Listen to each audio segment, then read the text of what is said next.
Welcome everyone to LTD Board of Directors work session. It's Wednesday, March 2nd. We're anticipating this meeting to be an hour and a half. So it's 5 o'clock. We should start by, or excuse me, we should end by 6:30. And I am now calling the meeting to order. So I'm going to start with roll call and let's go with Pete Knox, please. Here. Thanks, Pete. Don Norden. Here. Thank you, Don. Emily Secord. I'm here. Thanks, Emily. Michelle Weber. Here. Thanks, Michelle. Gino Grimaldi. Here. Thanks. And Susan Cox. I'm here. Great. Nice to see you all. So I'm just going to start with comments from the board president. I just want to give a hearty thank you to everyone for coming to the board and city council work session on Monday night. So we get to see each other twice this week. But I thought that was a great discussion. I think there's a lot of great questions asked. And I know there's been a insurgence of community member feedback and emails you're receiving. And so I just want to thank everyone for the time they're putting into reading the emails, forwarding those as Andrew and Tom requested us to do if it's about moving ahead, and just being involved in the process. I know it's a learning curve. We're not transportation planners, and we're all learning a lot, doing the best that we can. So thanks for your time and your dedication to that. And speaking of that, as a reminder, in 2 weeks at our regular board meeting, there will be a vote for moving ahead. So if you're feeling unprepared or concerned or have additional questions or want some additional reassurance or want to know where some of our community partners are at, please reach out to Mark. I'm happy to field that as well.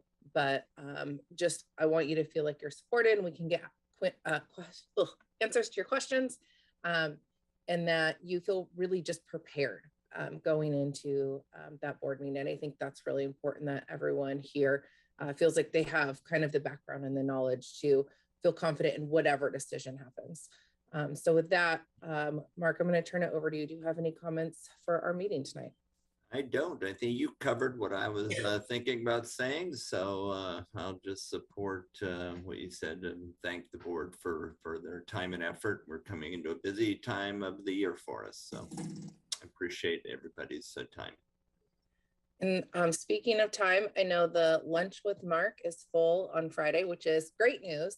Love that board members are taking advantage of that time. And it happens mostly every Friday unless there's some conflicts or Mark is out of town. So I encourage everyone to keep going. And thank you so much for taking the time to hang out with our awesome interim GM and enjoy some coffee and lunch with him. So with that, sorry, my cat is playing with that little door stopper thing. That's what you hear in the background. Let's go on to announcements and additions to the agenda. As of this time, we have no additions, but I'd love to hear if board members have any announcements. Okay, I do not see any. Okay, you guys are making it easy to roll through our meeting quickly. Thank you.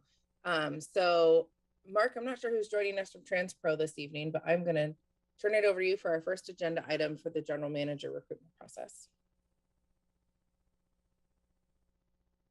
Camille will be bringing them over right now as we speak. So I will really just turn it over to Michael and Aaron, and they'll update you on what they've been doing with the GM search, where we're at. We'll talk a little bit about the process once we bring finalists in and kind of get some board input on, we kind of put together a proposal, but certainly we want to make sure we hear from the board in terms of your expectations for outreach. So with that, I'll turn it over to Mike. Okay, thank you, Mark. Madam Chair, directors, very nice to see you tonight. Thank you. We've got a little bit of information to share with you. Not looking for any decisions this evening, but would like a little bit of advice. So with that, I'll just jump in here. Aaron is going to help me with the technology part of this, and he's going to jump in whenever he sees fit, because he's been very much involved in this whole process all along. We keep each other updated closely.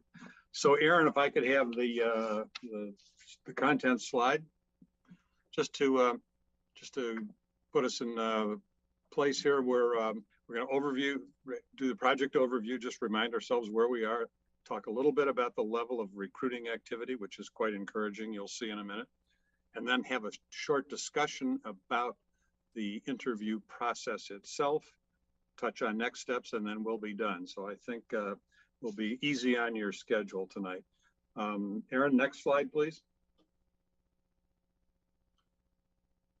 So this is the roadmap that we use at every meeting. We've completed those first 3 boxes. We're now beginning to screen candidates, and sometime in the near future, probably about 30 days from now, we'll be submitting some names and resumes to you of 1, 2, 3, maybe 4 finalists. It depends on how people work through the initial screening and then the second interview that we'll conduct.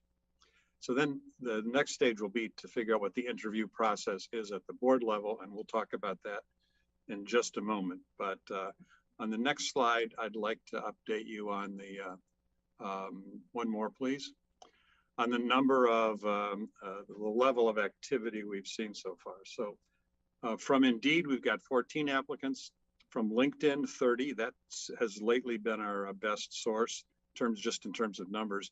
3 off your website and 2 off the Transit Talent website. So what's that? 44, 49 candidates so far as of today.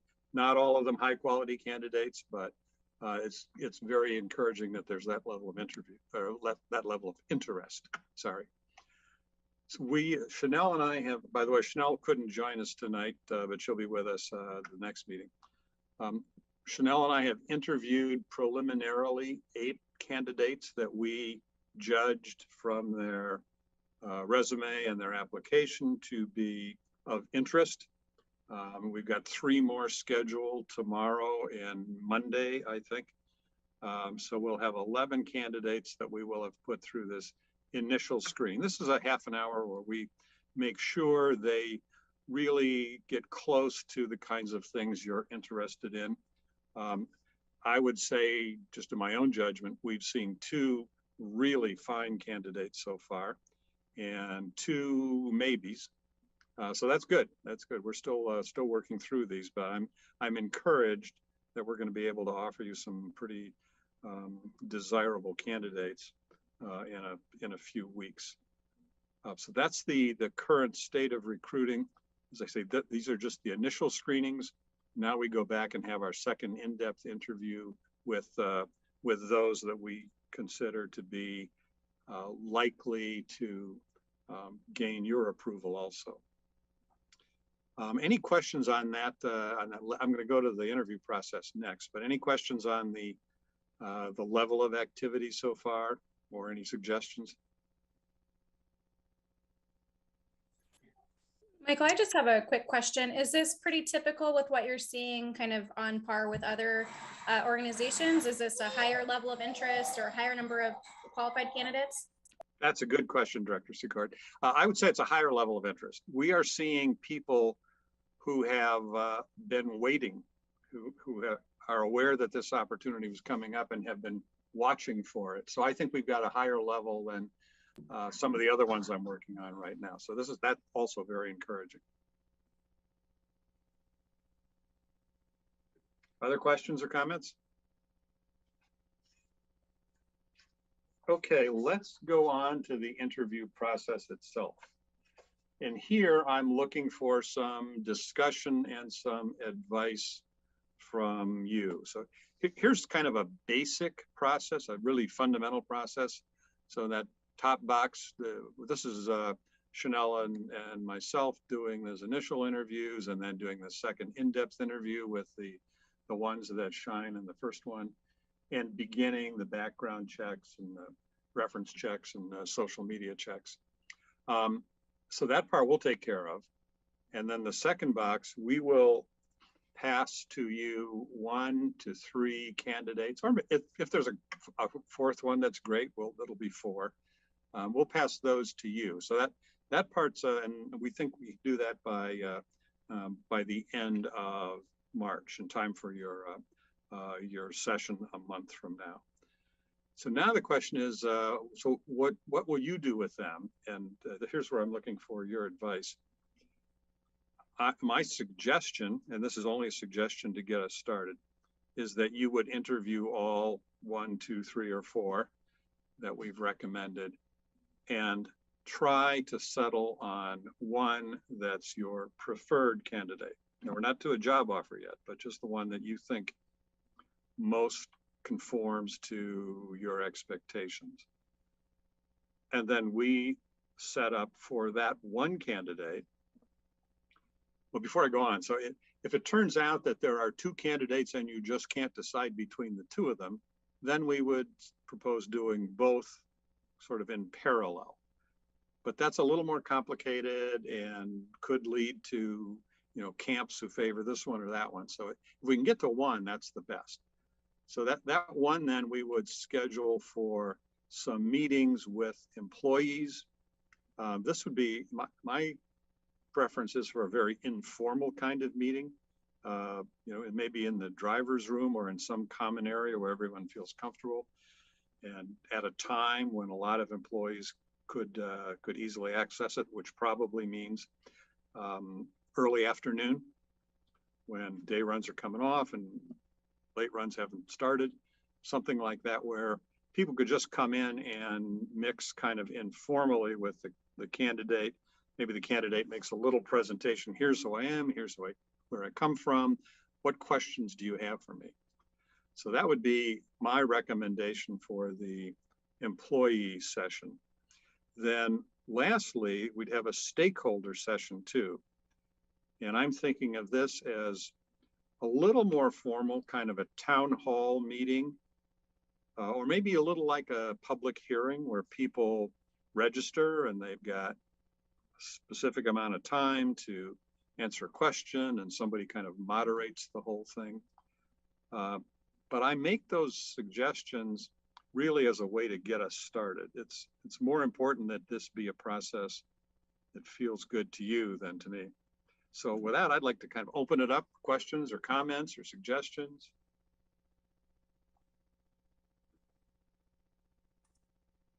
I see Gino's hand up. Gino, go ahead. Yeah, I don't think there's any perfect way to do this. Right. But when I look at this process, it really differs from what's done here in the region. I'm thinking of right now, we're going through a recruitment process for Lane Community College.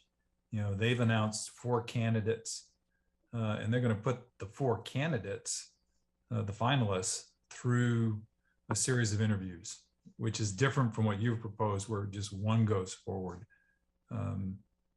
So that's one comment. The other comment I have is what kind of information we'd collect, if any, from either the team session for employees or the stakeholders town hall meeting. So there's really kind of 2 prongs. Is do we move the finalists through the entire process that's outlined, or do we bring it down to a smaller number, and then what kind of information are we collecting from these steps?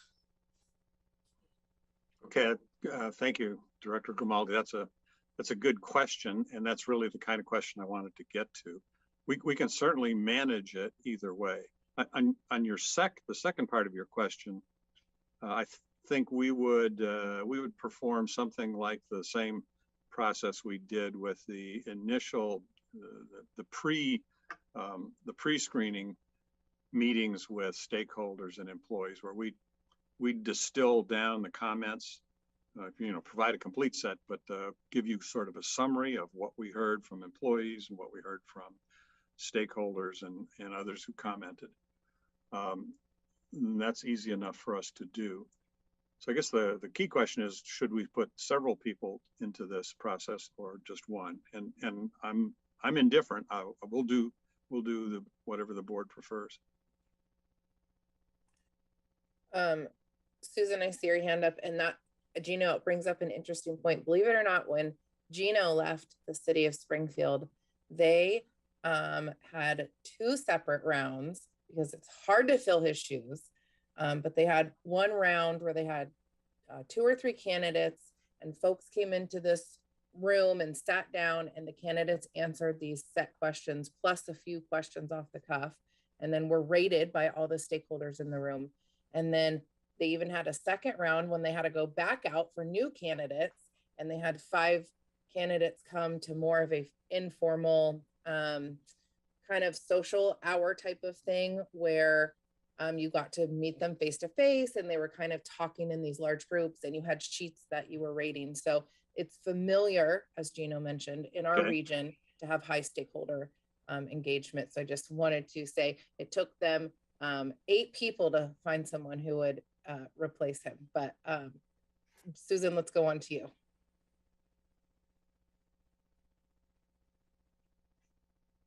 I'm on the LCC search committee. So it has been an incredibly rigorous process. And I certainly think that having an opportunity to see the final candidates and, to determine how many, but the review committee for LCC, one of the things I found incredibly helpful was everyone had to write a letter. The application process was the same for everyone, and you learned an awful lot about the person just in terms of how they responded, what their responses to various questions, and somehow it just seemed like provided equity in terms of people could do whatever they wanted to in terms of how they responded. Those were forwarded on then to the final candidates were then forwarded on to the board. My understanding is that over the weekend, they interviewed and came up with those 4 finalists that have now been presented to the community.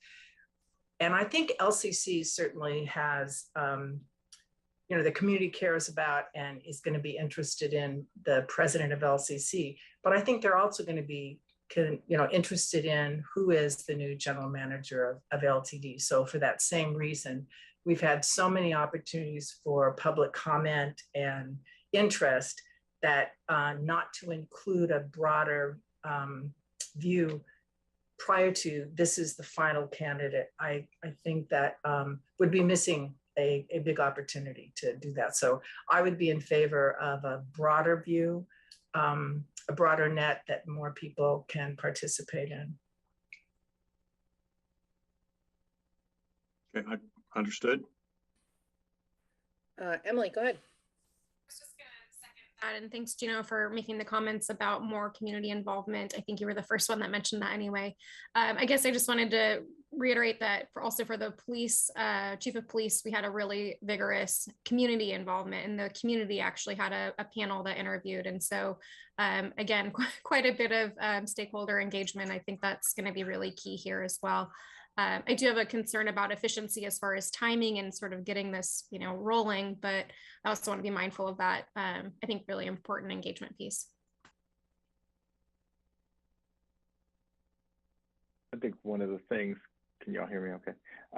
One of the things we'll also want to keep being mindful is when we set that process, we want to make sure we can communicate that to our candidates so they know what to expect. Yes. We will have candidates that might be reluctant about it being known. So if, sometimes you can have a publicly available list of 4 or 5 and then lose 1 or 2, or right before it becomes public or after it becomes. So those things we'll be mindful of. But I think that, Mike, obviously hearing that, we can make a recommendation here that has a couple steps, maybe a community panel, not uncommon to see a candidate give a presentation to a board to share their thinking and vision give them a topic. It could be about the future of LTD. It could be about the future of mobility or whatever we really inspire them with. Just an observation there. Okay, yeah, thank you. Yeah, by the way, we've made that point with all of the candidates that if they do go forward to a later step, that their identity will become public fairly early in the process. And so we've asked them all, if you're not okay with that, let us know now. And they're the ones we've talked to so far are quite okay with it. Let's do Michelle, then Pete. So there's a bit of a theme and an expectation in our community. Having been involved in the search for our superintendent for Springfield Public Schools, I would echo that our community kind of expects us to engage them in these big decisions. I would want to, I mean, I think each of these 3 processes or 4 processes is probably done just a little bit differently. So I think we need to define, you know, when the board interviews, when our community is involved, when the staff, you know, LTD employees are involved, and then how that maps out. I think we're hearing that community involvement is important, but you know, how do we map that out?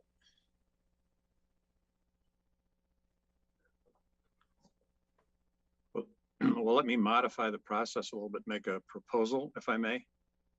So the meeting that you'll have a month from now, suppose we bring to you a number of candidates, whatever that number turns out to be. Let's say it's 3 for discussion purposes. And you look at the resumes and you decide, yes, we want to know more about this person, or no, we don't want to know it. And that's all you decide at that level. And then we also provide to you, we design a process that involves more community involvement. I've taken some notes on some of your suggestions, some specific questions, a presentation, and we recommend that to you next month. And those candidates that you want to see go forward, they then go into that process. We make some notes, we record that, we come back to you and say, here are the candidates and here how they've performed in this set of interactions with both stakeholders and employees. Does that come close to what you're looking for?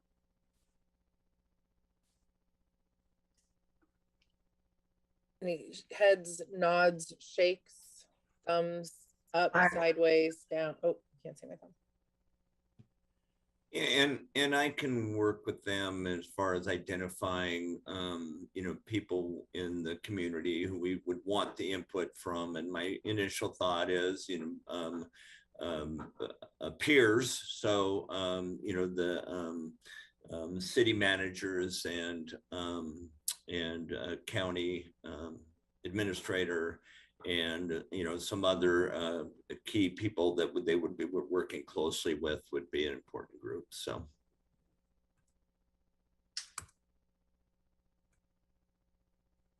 I will, let's stay in order. We're still going to do Pete, and then Susan, is your hand up again, or is it just still on?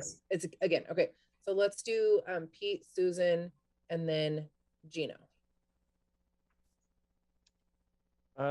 Thanks a lot to Caitlin. You know,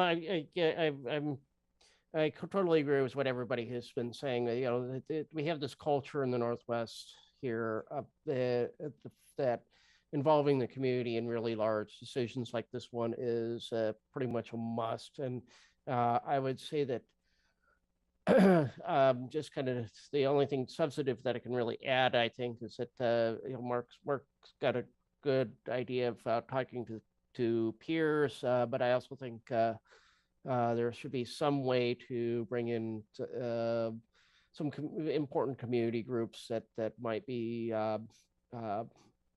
would have an interest, and I'm sure we could work to figure out who that would be. But I know that all takes time, but if we can, you know, and we'll but the important community groups is I think is a priority.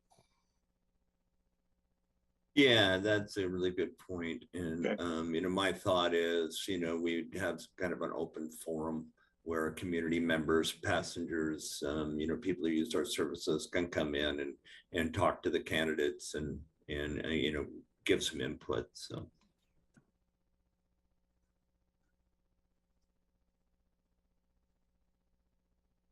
Pete, did you have more? Or are you all done? I'm done. Okay. Susan and Gino. I guess one of the things that I found really useful about the LCC process, and you know, it's so fresh, I guess is why I'm bringing it up. The representation of the committee itself was the first piece. And there were faculty, there were staff, there were students, there was the union, there were different community representatives, board members, foundation board members. So there was a broad range of people who were a part of that selection process from the beginning. And then their recommendations actually then went to the board. Now there were board members that were a part of it. And one of the things it provided was anonymity for the candidates.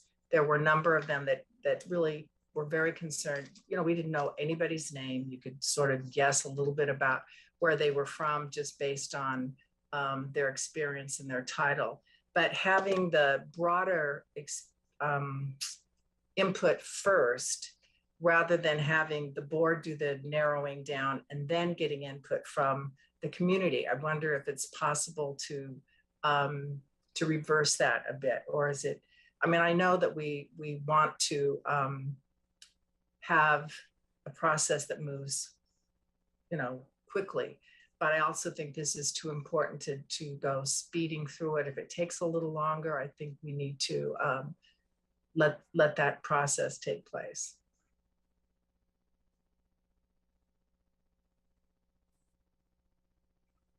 Mike, feel free to respond to Susan if you'd like. Okay. Yeah, we can certainly accommodate that.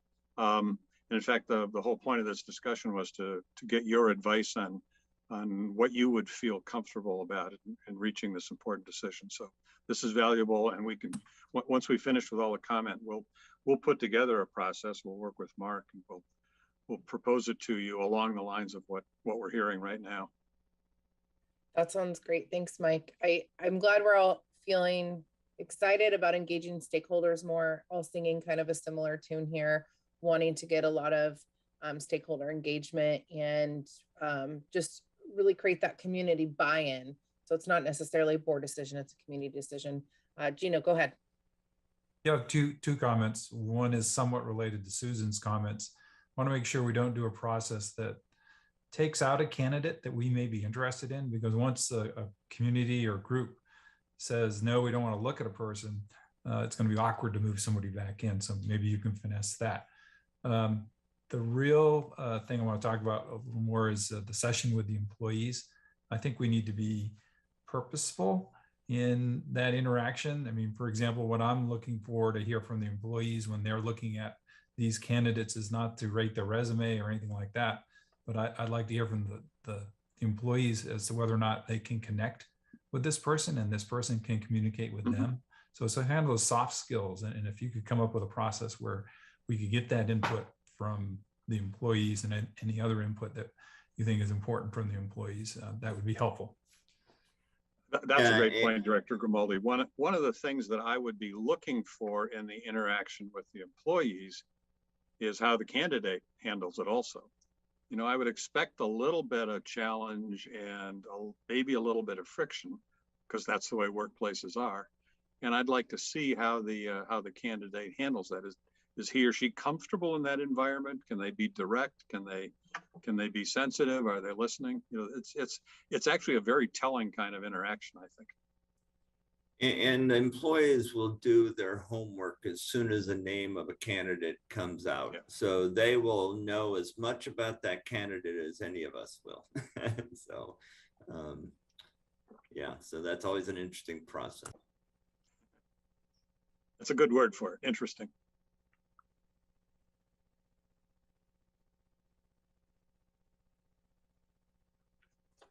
Susan, go ahead. I guess one of the things that I felt was helpful in the LCC process, the people who were representing the union, the employees, the staff, they were selected, my understanding is representing people, the employees determined who they wanted to be serving on this committee. So that created certainly, you know, from my perspective, confidence that they were going to be able to represent what they believed was what the rest of the employees and staff would want to be looking at. There was also an incredible amount of confidentiality. I mean, we had to sign statements that were like unbelievable. we weren't allowed to download the resumes. We couldn't print them out.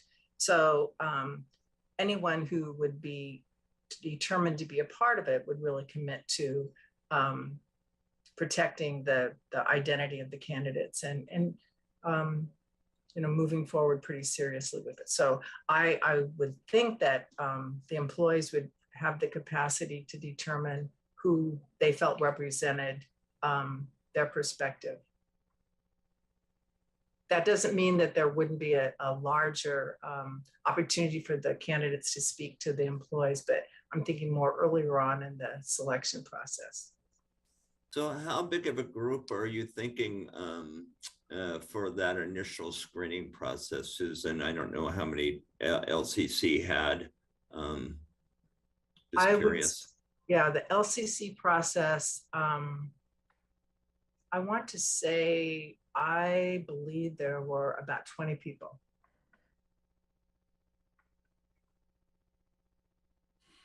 And I'm happy to just forward that there was a very specific timeline and guidance and how they were going to go through the process and ultimately how it concluded. I'm happy to forward that on. I for one would like to see that. Yeah, it'd be worth looking at for sure. 20 seems pretty large for an interview process, but. Well, no, this wasn't the interview process. We didn't interview any of them. The board did the interview.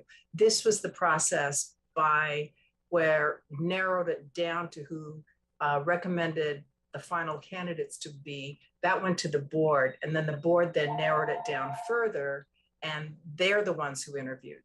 Got it. Committee interviewed nobody.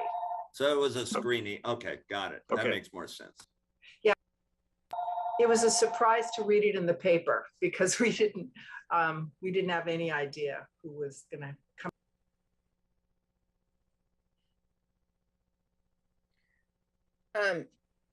Mark, was there any talk with maybe Lucy or anyone else, Mayor Lucy? I know she had reached out to me about the fire chief hiring process, or excuse me, was it the fire chief process? No, it was a police chief, and yeah, we've looked at it. No, yeah, okay. We've got all that information. Was that helpful at all, or is there anything there that we would want to mirror? Yeah, I mean, there's some things, and even the stuff we did up front was, kind of part of what they did, and so, it just depends how much, where we think we're going to get the most value in putting resources and time, and okay. So, and that's why we're kind of, here tonight, really hearing what the board thinks and the processes that they feel are have been successful or helpful. And so we'll put something together for sure after this. So Michelle and Gino have their hands up. In about 2 minutes, we are supposed to switch over to our next agenda topic. So Michelle and Gino, go ahead. And then if anyone else has final thoughts, we're just getting to the point we need to move on in our agenda. So I think there are several different ways to approach this.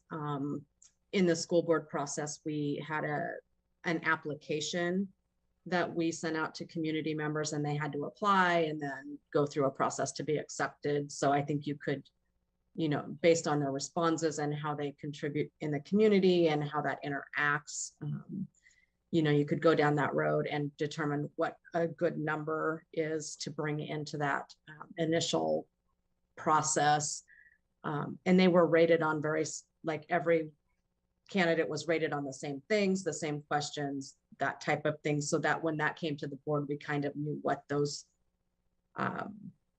feedback was from our community, and that helped us in that screening process, just as an example.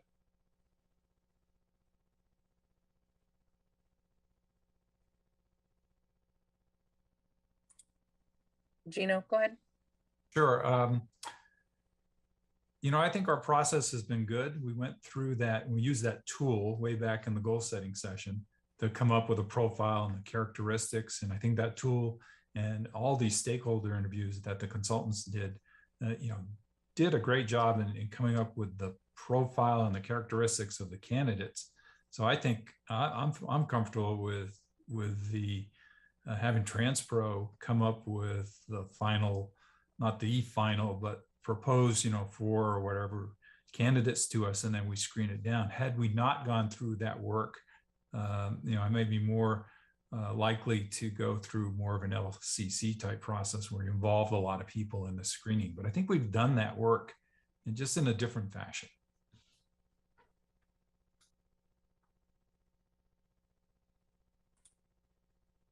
Any other additional thoughts that we have, Aaron and Mike here, as they go back and process all of our feedback? Yeah, Kristen, could you just remind us like the timing? I just want to make sure we're like thinking about the initial interview, finalizing our process and communicating it, and then executing on that process. And maybe you're just going to segue right to it.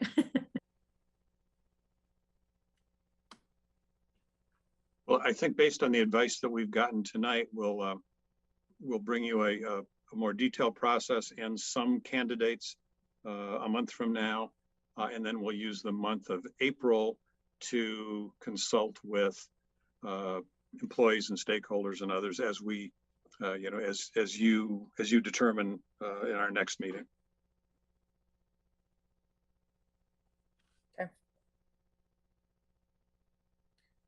Okay, well, I think we've already got the questions.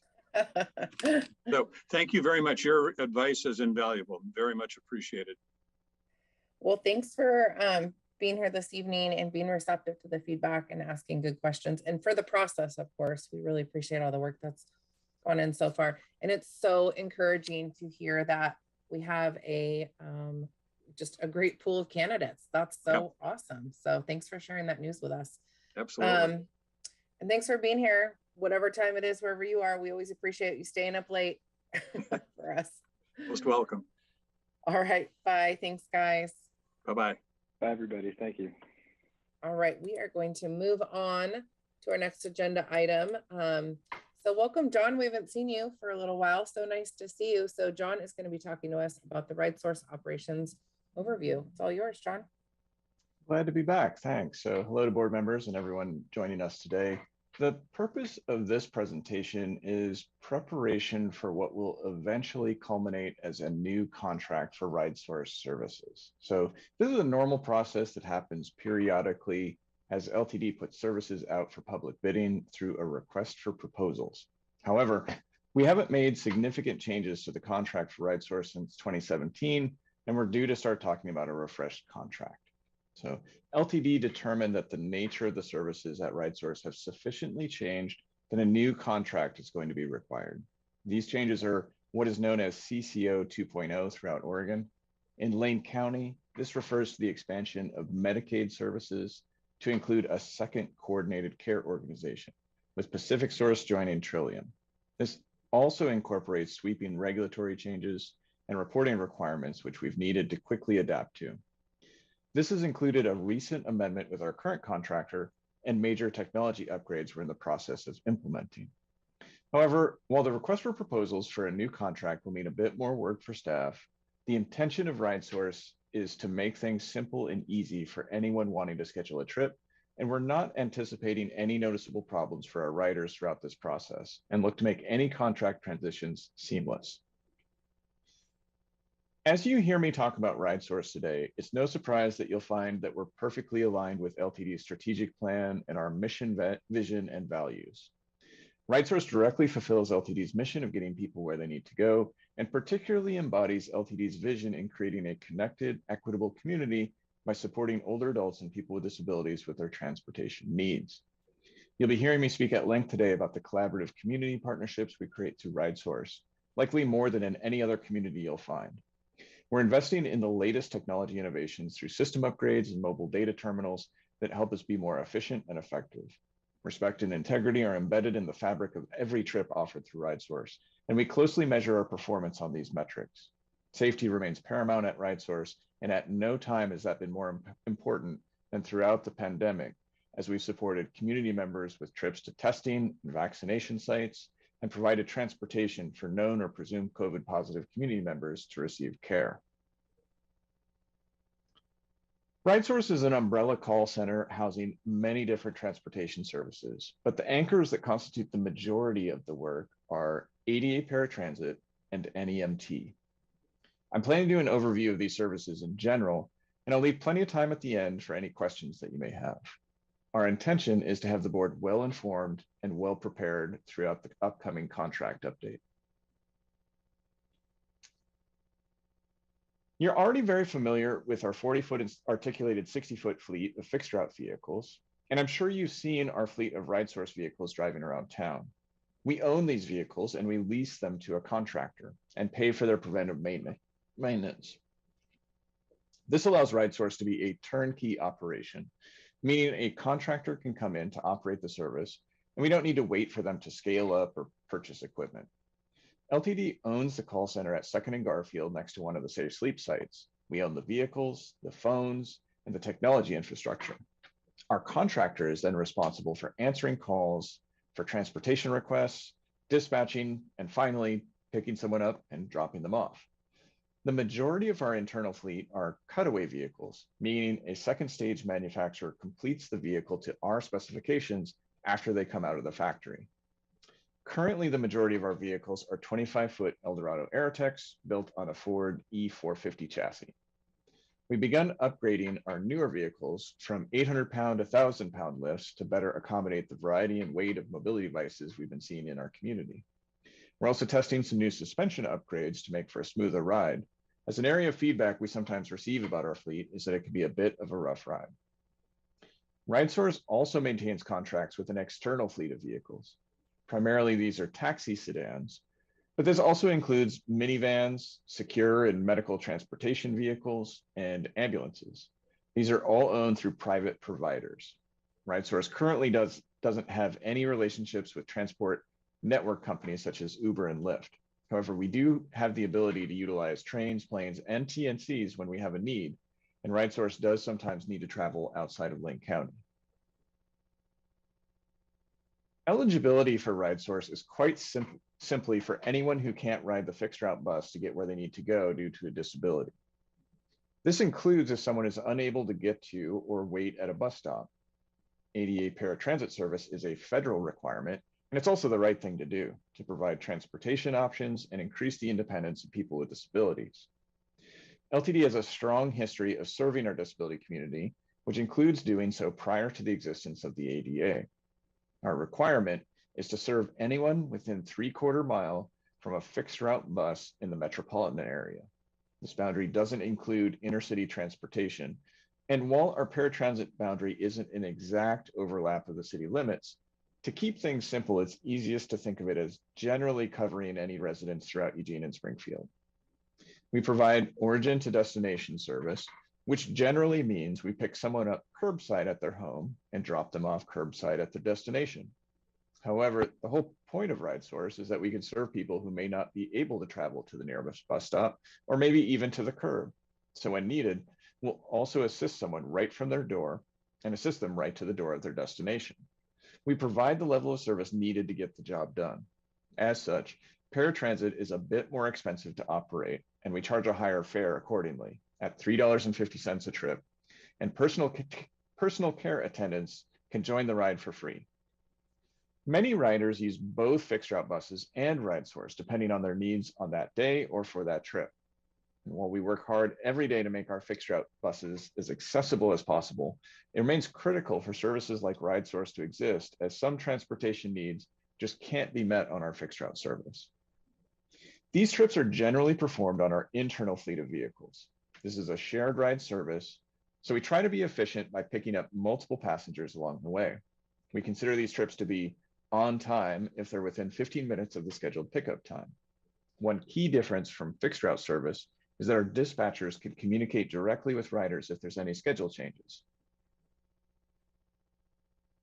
RideSource also offers ADA Paratransit Service in the city of Florence, complementary to LTD's Rodeo Express fixed route service offered there. All of these trips are routed through the same call center and the same phone number, making things simple and easy for riders needing to schedule trips. A large portion of the trips offered through RideSource are through non-emergent medical transportation, which you'll also hear me call either NEMT or Medicaid trips. LTD serves as the Medicaid Transportation brokerage in Lane County. These are trips for people in Lane County on the Oregon Health Plan for eligible trips with a medical purpose. Common examples would be someone going to a doctor's appointment or to the pharmacy to pick up a prescription or for dialysis treatment. Our local coordinated care organizations in Lane County for the Oregon Health Plan are Trillium, and now added since 2020 is Pacific Source. For any Medicaid members who aren't working directly with Trillium or Pacific Source, we work directly with the Oregon Health Authority. We also work closely with Oregon's Department of Human Services and our local senior and disability services to provide a limited number of non-medical trips for clients. These trips are generally performed on our external fleet of vehicles, using the least cost, most appropriate transportation option available. That means if somebody can fit in a taxi sedan, that's probably what we're going to send. If somebody using a mobility device needs to be picked up in an accessible minivan, that's what they're going to get. And if someone needs a team of people to transport them in a stretcher vehicle, we do that too. Some notable features of Medicaid transportation is that we serve all of Lane County and sometimes beyond. So if someone in Deadwood needs to see a specialist at OHSU, we do that trip. Also noteworthy is that these trips serve a medical purpose and are provided at no cost to the rider. We then receive reimbursement for the trips through a complex Medicaid billing process. What makes RideSource unique and special in our community is that if someone needs to try to schedule their Medicaid transportation, they'll call the same phone number as when they need to schedule an ADA trip. We take all the guesswork and hassle out of transportation, and we work out all the details for them. So if someone's going to Walmart to pick up groceries, we'll get that scheduled for them, but maybe they're going to go there to pick up a prescription, and we can offer the ride free of charge. We also offer people alternatives to taxis for their medical trips. People can drive themselves or have someone they know drive them, and we'll provide gas mileage reimbursement. We also offer bus passes for people able to ride the bus to their medical appointments and have at least 3 eligible medical trips per month. For medical trips that require overnight stays, we also cover food and lodging expenses, which get billed through Medicaid. RideSource offers many more transportation services besides just ADA paratransit and Medicaid transportation. And I can't emphasize enough how incredibly convenient it is to have one phone number for someone to have access to it all. We partner with Whitebird Clinic to provide behavioral health transportation. We partner with Pearl Buck Center to provide preschool transportation. We partner with Alternative Work Concepts to provide travel training. We partner with Senior and Disability Services to provide eligibility assessments. We partner with the state of Oregon to provide work trips for people with developmental disabilities. It's a lot of partnerships, but these relationships are critical because we can do more together than we ever could individually. That's what makes RideSource special. And the hard work building and maintaining an interconnected network of governments, nonprofits, and transportation providers gets us national attention for what we're able to accomplish here in Lane County. We could probably do a better job of being outwardly proud of LTD's first-class RideSource operations, and I'll look to board members to help support us with that. I could spend an entire presentation talking about each of these additional programs, but for today, I wanted to communicate that RideSource is an intricate network of services that builds on our community's strengths to provide something special here in Lane County, and that people choose to move here because of the availability of outstanding services like RideSource. I've mentioned you'll expect me to come back before you later this year with a contract requiring board approval. Our current contract expires at the end of August, and we're shortly planning to post a solicitation for bids on a new contract. I also want to make note that we're separately going to be soliciting bids for a consultant to perform a RideSource operations analysis, similar to the comprehensive operations analysis you're familiar with for the fixed route fleet. You'll hear more about that operations analysis later, and you'll be seeing me a few more times in the near future. For now, I wanted to stay focused on the RideSource operations as they currently exist and our upcoming procurement contract. With that, I want to hold space for any comments or questions that the board may have.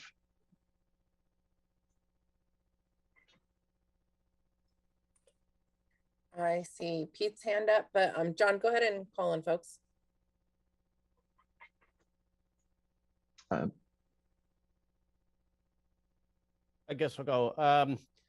Thanks for your presentation. That was absolutely excellent. And I just want to tell you that I do talk to members of our community about these services and what they do, because I had, there was a time I actually used Right Source after my spinal cord injury, and it was very valuable, but I didn't know about a lot of these other services that were involved. And I talked to people who, are taxpayers, and they go, "Oh, I'm glad my tax dollars are actually going to something like this." And I actually have talked to people who have used like the non-emergency medical rides. I have a friend who got hit by a car in the crosswalk a couple of years ago, and she's still more or less recovering. And she has used the service, and she's like, "Yeah, this was a lifesaver for me." And so I I agree that we really do need to let the community know that this is something we do, and this is part of how we connect our communities together. So thank you very much.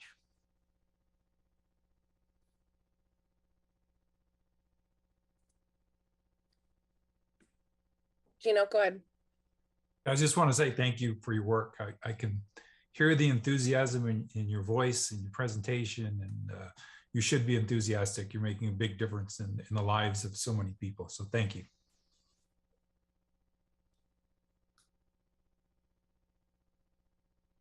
Any other comments or questions for John? Well, John, thanks for being here this evening. We look forward to when you do come back. And thanks for all the work that you're doing, and as others said, for the great presentation. So we look forward to seeing you again soon. Of course, it's a pleasure to be here. I'll look forward to coming back. Thanks, John. Yeah. And I'll just add to that, I just appreciate the work and the passion John has for the work that he does. And he and Cassette have built a great team, and they put all they have into providing that service, which is so important to the community. So I really appreciate your work and the effort. And, and you will see as the contracts come up, these are not economical services to provide. They're very expensive, but the difference they make is just amazing. So well worth it. Well said, Mark. Thank you. All right, John, we will see you again soon. Thank you again. Thanks to everyone. All right, we're going to move on to our second to last agenda item for the evening. So we're going to be talking about the construction manager, general contractor, contracting method, operations command center, and Eugene station modernization projects. So I see Todd is here, and Sarah and Jake, and Cosette. So we got a full house. Well, welcome everyone. We're so excited to hear from you this evening, and the floor is yours. Okay, well, hello board members and everyone. My name's Todd Smith. I'm a project manager in facilities. I've been here about 5 months now, and very excited to be part of the LTD team connecting our community, and also partnering with Sarah and the procurement department on this presentation, introducing the construction manager general contractor CMGC project delivery method. Some of you may be already familiar with this method, and it may be new to others. So tonight we are providing an introduction because we will be recommending the use of this method to the board in the form of written findings in April. The reason, the findings will describe in detail the reasoning behind the required criteria, why CMGC is the best suited method for 2 of our upcoming projects that are in the adopted community investment plan. The projects are the Operation Command Center and the Eugene Station modernization. Both of these projects are funded from the CARES Act. At this point, I will turn it over to Sarah. Hi, everyone. I am Sarah Brightman, and I serve as LTD's procurement contract officer. And the other part of the team on the procurement side for these contracts. And just to share a little bit more about how they connect and work with LTD in reflection of LTD's mission, vision, and values. We are here to share about these exciting projects. and the alternative contracting method that we've determined the best route for LTD's needs and to be determined as we go through the process and present information to the board.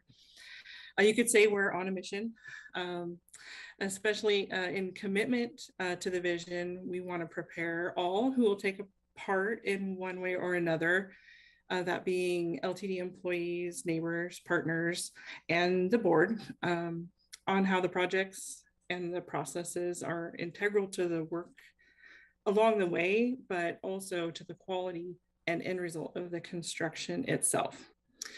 In reflection of the values, each project that we're proposing this process for is highly collaborative and particularly drives innovation and safety.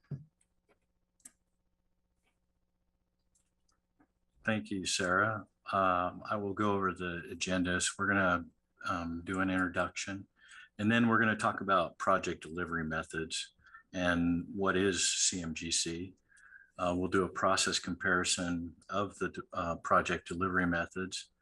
We'll look at the early involvement by a contractor and those concepts, also the procurement and contracting events that happen. We'll do an overview of the two projects, and then we'll do a summary of the key benefits of CMGC to these projects. We'll also go over some provisions and decisions, and then we'll be able to respond to questions. With that, I'll turn it over to Sarah. Thank you. Okay. So the subject projects, which Todd mentioned, Operation Command Center and Eugene Station Modernization, and the work and method that we're looking at is that construction manager, general contractor title, which you saw, and it's an integrated approach to planning, design, and construction. And to get here and where we're at right now, kind of at that 50,000 foot view, it starts with all of that early planning and financial strategy and identifying projects. So then they become projects. And then today we're at the delivery method phase. And that is what ultimately drives us into procurement method, contracting type, and finally materializing construction. And with that, Todd is going to go into a little bit more about the work of CMGC. Okay, thank you, Sarah.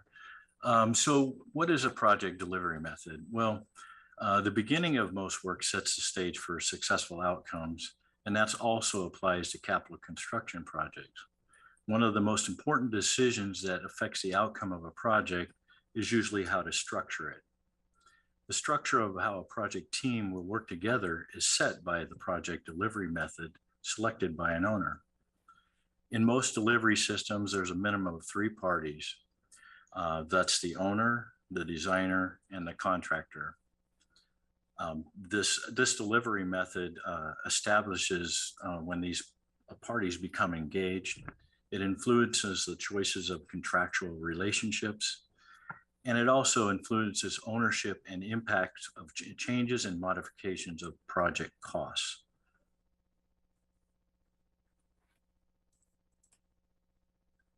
So what is CMGC? Okay, well, CMGC is an integrated team approach to the planning, design, and construction of many projects. In the CMGC process, the project owner hires a contractor early to provide feedback during the design phase before the start of construction. It's an alternative contracting method to the traditional design, bid, build. And a project team consists of those 3 components. It's the owner on a project, which in our case is LTD. The design consultants would be your architects or engineers, and then the general contractor. In the CMGC process, the owner has a 2-part contract, and the first phase of that contract is the construction management, which is the CM part of the project during the design. And then the second phase is the general contracting, and that's the GC part where the CMGC would construct the project.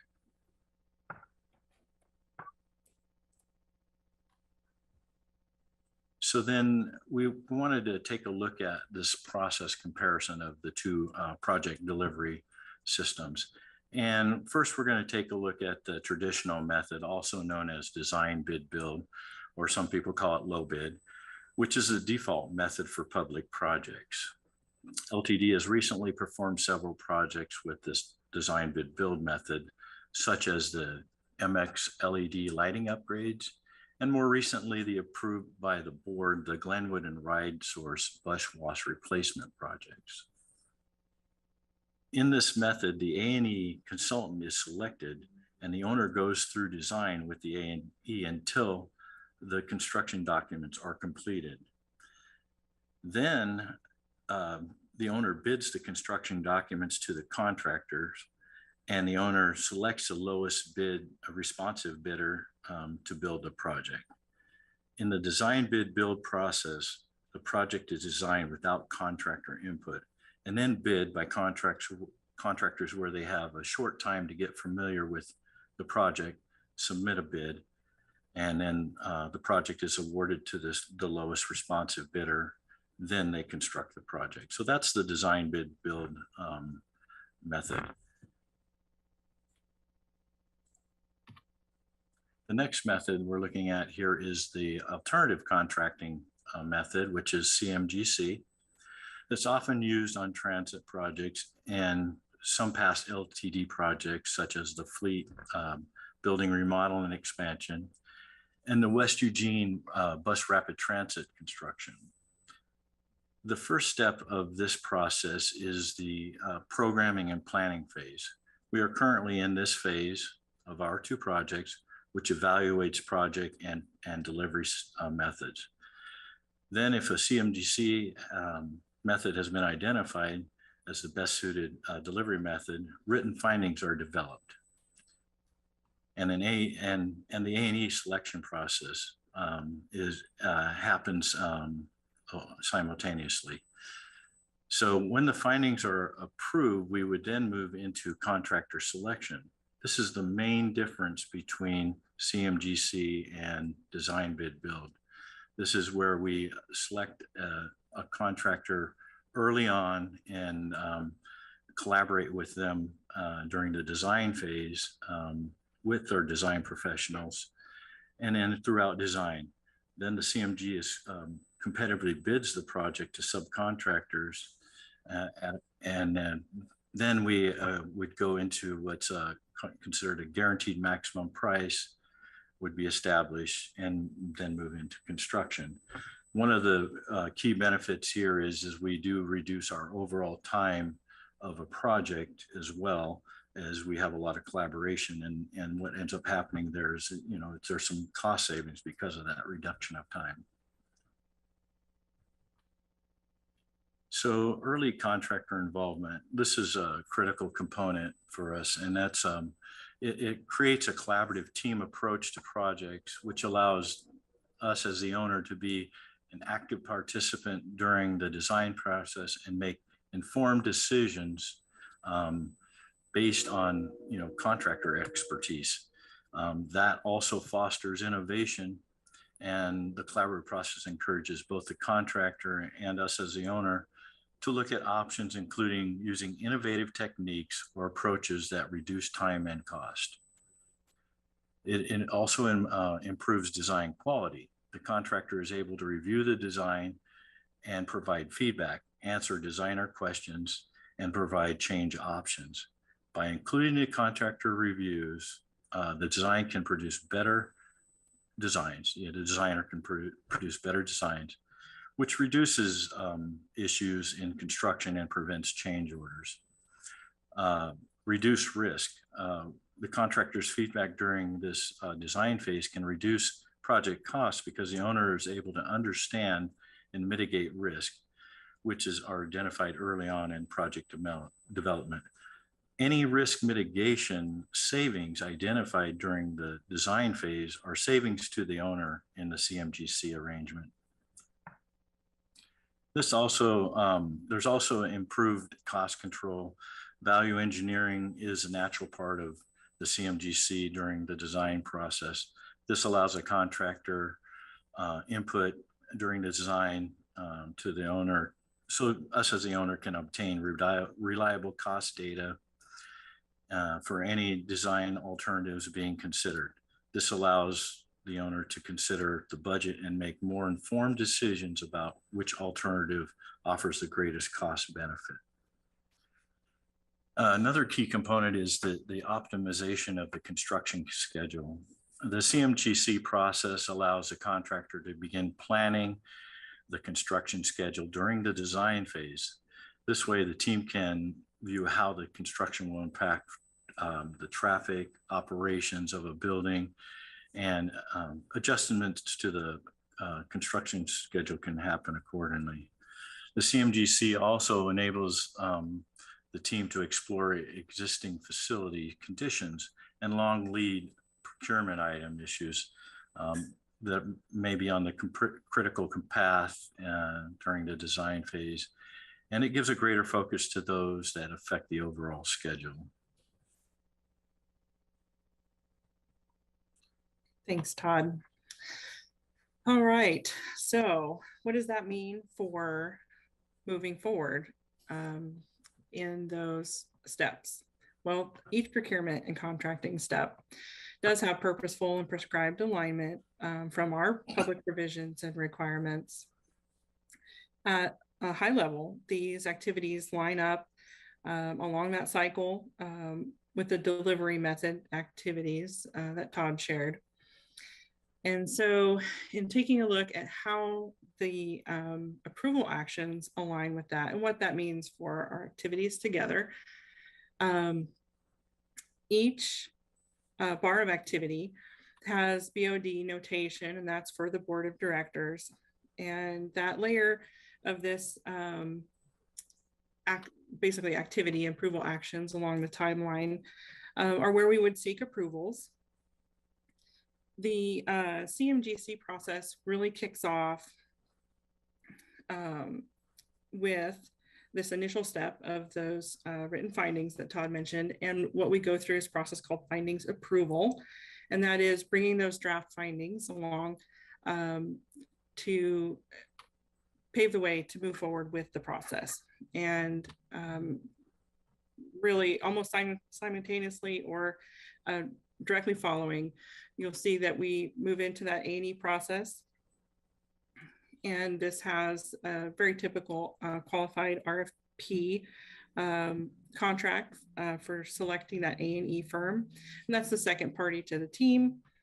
And then while we have that partner working, design, developing that contractor piece for qualified construction contractor is out. And it also has a very similar RFP and award process approval step. And at that time, that allows the third party to the team to build towards the ultimate goal, which is the GMP or guaranteed maximum price amendment to the contract. This is a little bit different because it's like a second step for the CMGC contract rather than all in one. But the purpose of that, as Todd described, is to allow for all of the bidding packages to happen, which is done as a competitive bid phase by the CMGC with owner and A&E oversight. So always kind of in team collaboration.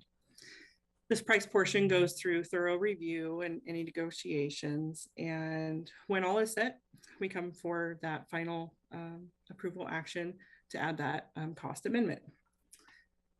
So we'll see each other a little bit more than the usual process. Of course, the unique and beginning and ending events along the way, but two typical RFP award contracts in between.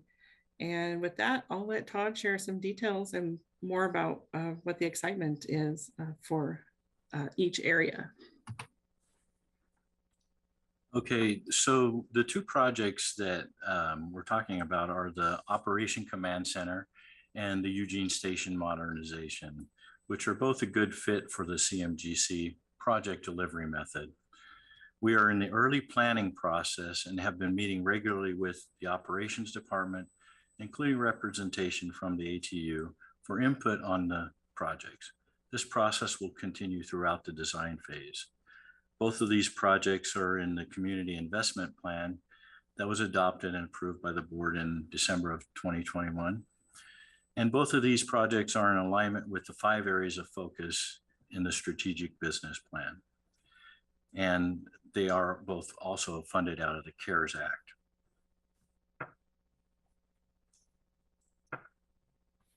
A little more detail about the Operation Command Center project. That's a remodel and addition to the Operations Department in the Glenwood Administration Building. This project will update the operations area at the Glenwood headquarters to include modern operation dispatch, operator report area, training and simulator classrooms, restrooms, showers, and operator rest areas. These updates will improve the safety, security, accessibility, customer service, employee engagement, and our financial position by reducing training costs, streamlining everyday operations, and increasing employee development, training, and morale. The estimated construction budget for this project is $6.8 million, and the preliminary schedule has us starting in July of 2022 this year, and construction completing in February of 2024. The second project is the Eugene Station Modernization. This project will improve both the buildings and exterior features of the station, enhancing both customer and employee experience, and updating the station for better operations well into the future. Examples of possible improvements that we're exploring are the updating of wayfinding signage, real-time signage, installing energy efficiency lighting and fixtures, updating the public restrooms, looking at different strategies for that, upgrades and repairs to the building, structures, walkways, parking, and bus bays. The estimated construction budget for this project is $3 million. And like the Operation Command Center, it would start in July of 22. And then also it would finish a bit earlier than the Operation Command Center because of the size, and it's we have it scheduled for September 2023 completion.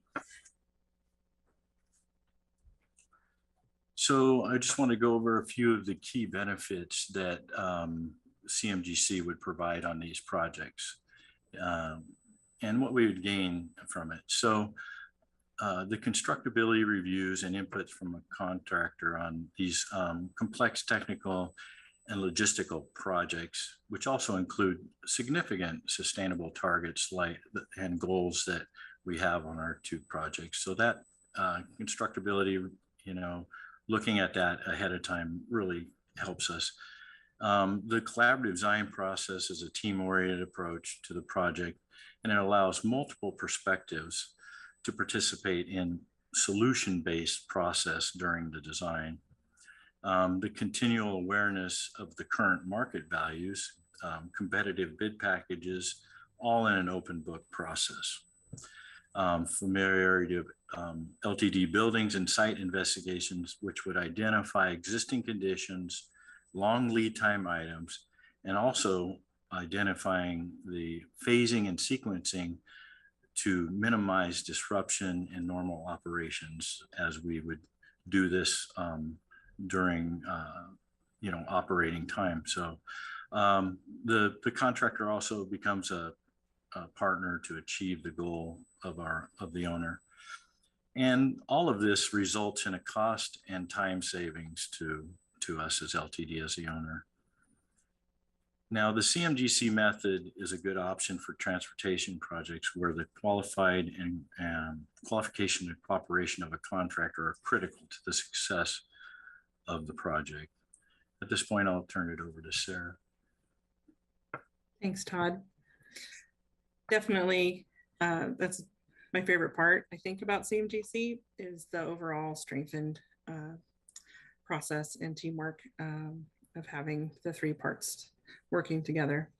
So those factors are many of the required considerations of the written findings an agency's project team uses in deciding to seek approval of the alternative contracting process for CMGC, and also what the local contract review board will see when using to determine to approve or require some further information.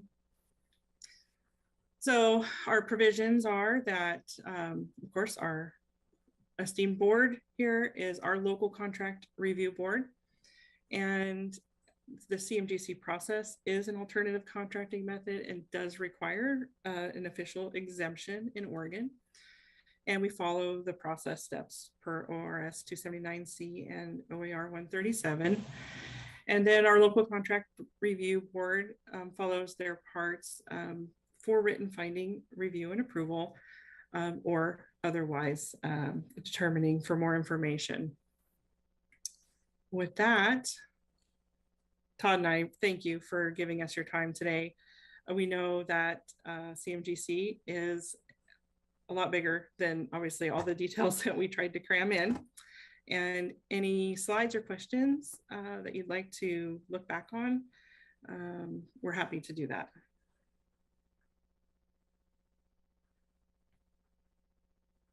Any questions? Let's see, we have Emily, Pete, and then Gino.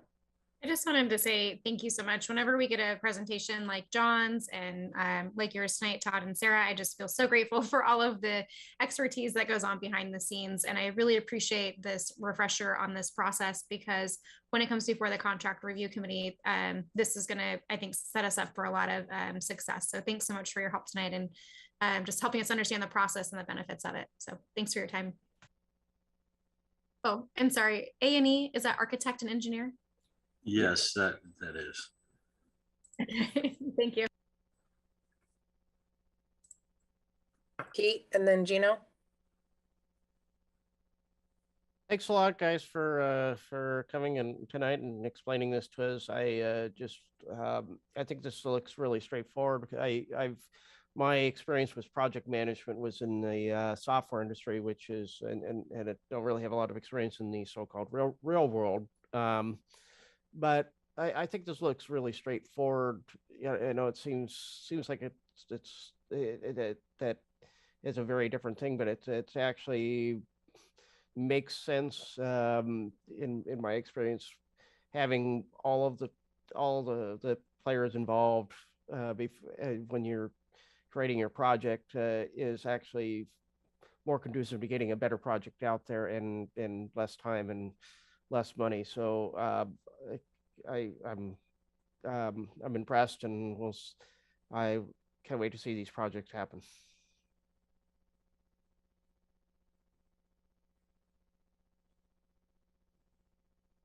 Gino, go ahead.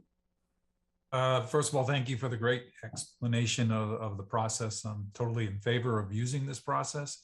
I've got a real detailed question for you. How many square feet is the Operation Command Center?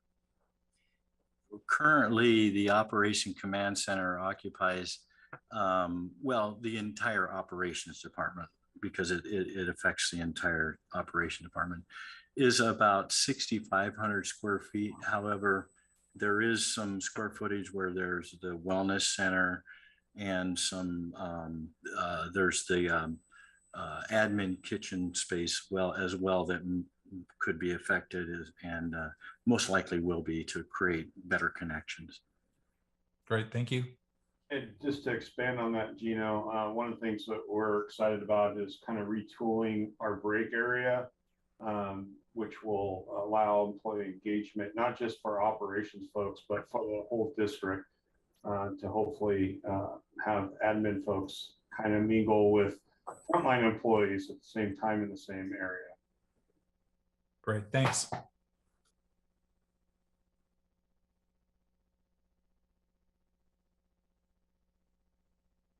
Any other questions or comments? I see a no from Dawn. Nothing from Michelle and Susan. Well, thank you. I'll echo Emily. Thanks for a great presentation and all the work that you guys are doing. And Todd, I know you've only been here 5 months, but it sure seems like a lot longer because you were very knowledgeable and we're so excited to have you on the team. So, and Sarah, thank you so much for being here this evening and for the great presentation. We just really, really, really appreciate all the work that you guys are doing. So please, I hope that appreciation comes across from this entire board. I think we're probably done with this presentation. We hope to see you in real life eventually at some point, but thank you so much for taking the time to be here this evening and share with us about the work that's being done. Thank you too. I appreciate it. See you soon. Okay, so we are 5 minutes ahead, go us. So our final agenda item, as a reminder, this is kind of new to the board of directors. In the work session, we want to always make sure that everyone's feeling an opportunity to talk about if they have particular items that they feel need to be on the agenda. So as a reminder, we're always going to have this option to talk about if any one of the directors wants to see any future information any information for a future meeting or any action items. So I will turn it over to you guys and see if there's anything that you have on your mind or you wanted to talk about for future board meetings.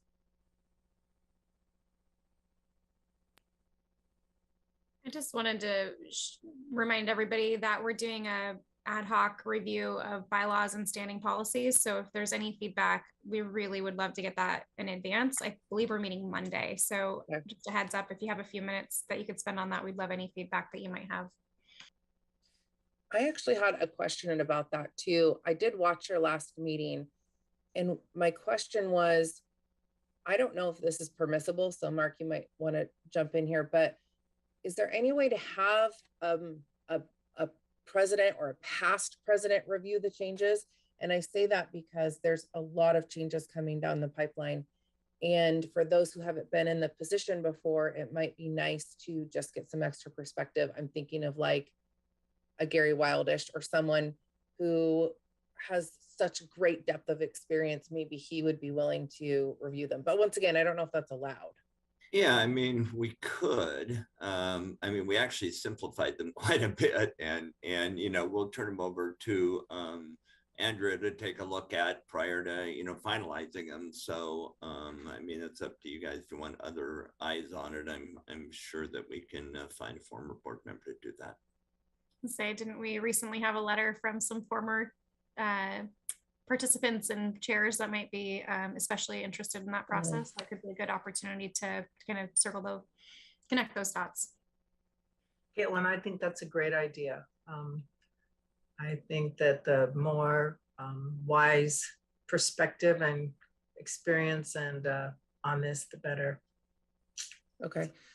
Thanks. Let me know how I can help with that. I guess I was just thinking there's been so many situations where you don't expect, or the president's had to do something kind of unexpected or right away. I'd love to, hear from maybe Jerry or Gary on that. But let me know how I can facilitate that, or Mark, if that's something you want to help with, or I mean, right person. You guys can certainly direct me to whoever you would like me to get them to, and I will do that. Thank you. I mean, I would think Gary Wildish would be a great person, but I'm super open to if others have ideas. Okay, well, we can talk about that at the meeting and kind of narrow it down. One other thing too, just while we're here and have a couple minutes, is something to start thinking about is when we might want to start meeting again in person. A lot of public boards are going like an April, May timeframe to start meeting in person again. So it's just something I want you to think about. It's really up to your comfort level. I think we'll always have a virtual option for public input and for people who are out of town that can still participate. So, but anyway, just something to start thinking about. Maybe we'll put that on the agenda for the next work session. That'd be great. Just as a reminder to our new board members, in the past, we had talked about keeping work sessions hybrid since we don't have public testimony, just to make things a little more low barrier. So you're not traveling every other week to LTD and taking kind of the time. So that was something we talked about. So that might be something we want to revisit. if it, as an option, work sessions, hybrid, regular meetings in person. Thanks for bringing that up, Mark. I'm sure we're starting to feel like we all have hope. We can actually venture out and see each other. So, all right. And so any other thoughts from board members for, once again, action items or discussion items they'd like to see on future agendas?